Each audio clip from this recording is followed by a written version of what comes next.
ফজলে নূর তাপস শহীদ শেখ ফজলুল হক মনির ছোট ছেলে। অন্যদিকে শেখ ফজলে পরশ শহীদ শেখ ফজলুল হক মনির বড় ছেলে। তারা দুজনই বাংলাদেশের রাজনীতিতে গুরুত্বপূর্ণ দুই ব্যক্তি। প্রত্যক্ষ রাজনীতিতে ছোট ভাই তাপস এসেছিল আগে। তিনি 2008 সালের নির্বাচনে আওয়ামী লীগের মনোনয়ন পান এবং এই মনোনয়ন দিয়ে ধানমন্ডি আসন থেকে সংসদ সদস্য হিসাবে নির্বাচিত হন। মূলত 111 মাধ্যমে শেখ ফজলে নূর তাপস রাজনীতির পদীপ আসেন। এরপর আওয়ামী লীগের সিনিয়র আইনজীবী শেখ হাসিনার মামলার বিষয় ফিরিয়ে দিলে শেখ ফজলে নূর তাপস এই মামলার দায়িত্ব গ্রহণ করেন এবং তিনি অন্যান্য আইনজীবীদের নিয়ে শেখ হাসিনার পক্ষে আইনি লড়াইয়ে অবতীর্ণ হন। এর মাধ্যমে আওয়ামী লীগের রাজনীতির কেন্দ্রে আসেন তাপস।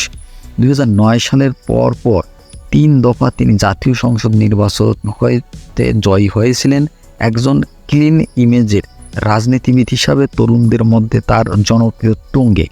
2018 সালের নির্বাচনের পর তিনি ঢাকা দক্ষিণ সিটি কর্পোরেশনের মনোনয়নে আবেদন করেন এবং এই মনোনয়ন পেয়ে তিনি ঢাকা দক্ষিণ মেয়র হিসাবে নির্বাচিত হন। রাজনীতিতে তার কোনো রকম কালিমা নেই, তার বিরুদ্ধে নেই কোনো নেতিবাচক কর্মকাণ্ডের অভিযোগ পর্যন্ত নেই।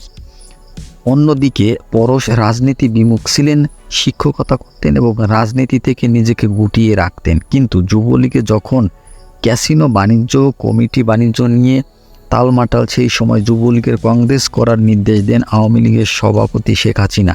এই কংগ্রেসের মাধ্যমে পরশ যুবলীগের চেয়ারম্যান হন। এর ফলে বাংলাদেশ রাজনীতিতে মনি পরিবারের 2 সন্তান গুরুত্বপূর্ণ 2টি দায়িত্ব পালন করেন। কিন্তু সম্প্রতি সময় এই 2 ভাইয়ের সম্পর্ক নিয়ে টানাপোড়েনের গুঞ্জন চলছে বিভিন্ন মহলে। তাপস এবং পরশ দুজনই অল্প বয়সে মা বাবা হারিয়েছিলেন।